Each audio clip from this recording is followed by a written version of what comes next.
HOA broke my heart and my family. This is absurd. Hi, my name is Name. My story starts in 2016 when we found out that we were going to have our first child. We had just moved into our first house a year prior in 2015. It was in an HOA community, and the developer built it. And so there was still construction going on around us when we found out that we were pregnant with our first child. Our little girl was born at the end of January 2017, and we found out that she had Down syndrome. With all of the extra love and care that she needed, we decided that we were gonna stay at home with her instead of putting her in daycare because she really did need that extra attention. At that time, my wife was working from home part-time, and I was working full-time and taking care of our daughter. In April 2018, we found out we were pregnant again, and our son was born at the beginning of September 2018. He is a happy and healthy baby boy, but he has eczema, so that required him to be on a special laundry detergent and lotion, which are very expensive. At this point, my wife stopped working completely to take care of both kids. Fast forward to April 2021. My daughter was having some trouble at school, so they called us up and said that she's going to need an evaluation. Well, by the end of April, we got her officially diagnosed with autism. And then the school wanted to do a functional behavior assessment. Now, if you've ever gone through this before, you know that it can take anywhere between 2 to 3 months for these evaluations to happen. And then after that, it takes another month or two for them to get the plan together.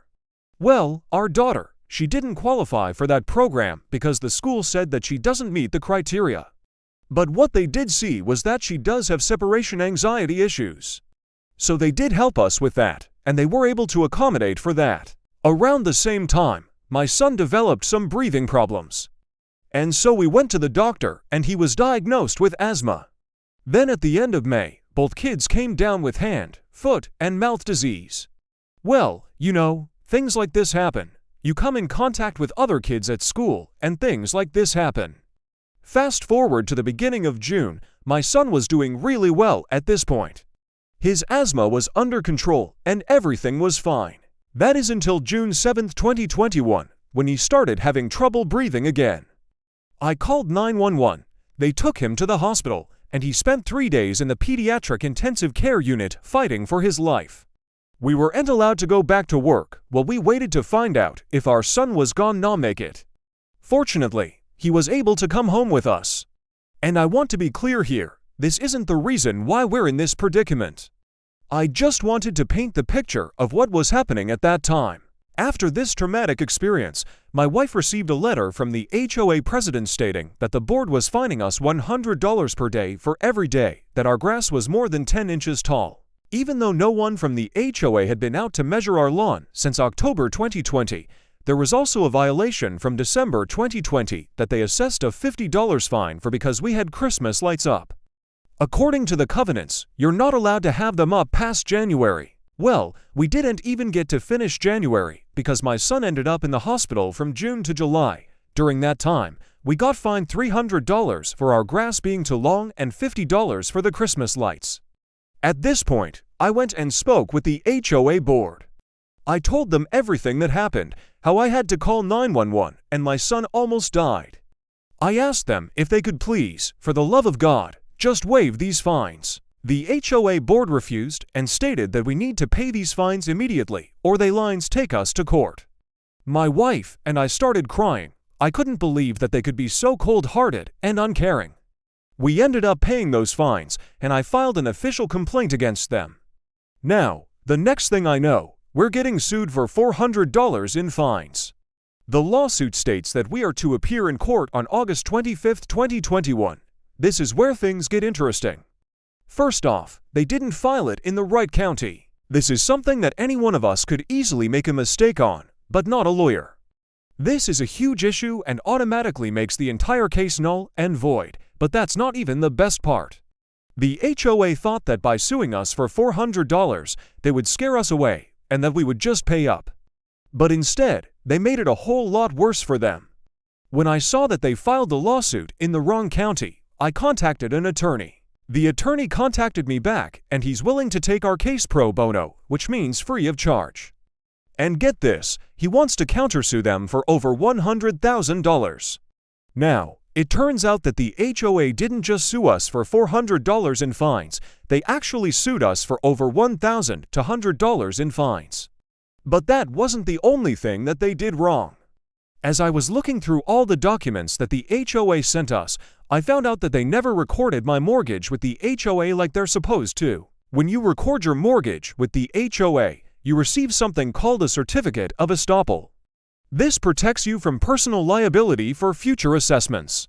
Without this document, you aren't protected. If they had done this correctly, they wouldn't have been able to sue us for those fines.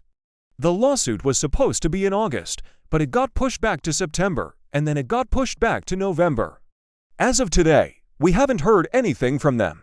The only communication that we had from them was a letter saying that we need to pay the fines or they will take us to court. But as of today, we haven't heard anything from them. I do think that they expecting us to show up with a lawyer who is willing to countersue them for $100,000. My attorney is working on getting the case dismissed based on their failure to properly record our mortgage with the HOA. He's also working on getting the case dismissed because they filed the lawsuit in the wrong county. He's also working on getting the case dismissed because they violated the statute of limitations. In Florida, you only have 4 years to sue someone for breach of contract. In our case, the alleged breach occurred on June 7, 2021. This lawsuit was filed on July 28, 2021. That's well within the 4-year statute of limitations. But if you look at the lawsuit, it states that the alleged breach occurred on June 7, 2017. This is clearly a mistake because they re-referencing a date that is for years prior to when they filed the lawsuit. This is a huge issue and can get the entire case thrown out. And then, of course, we have the fact that they filed it in the wrong county. My attorney says that this case is ridiculous and that they're gonna regret this lawsuit. He also said that they should be worried about what's coming because I am absolutely furious. And he's right, they should be worried. What they did was absolutely ridiculous. They broke my heart and my family apart. Just thinking about what could have happened makes me sick to my stomach. If my son died, then, we wouldn't have been able to focus on all of this stuff. And on top of that, we would have lost a piece of our soul forever. We're lucky enough to have a lawyer who's willing to do this for us for free. So now they're gonna have to pay his fees. And if they lose the case, then they're gonna have to pay us for our court costs. On top of that, they're gonna have to pay us for the amount that they sued us for, plus whatever the judge decides to add on. And then, of course, we have the countersuit, which is asking for $100,000.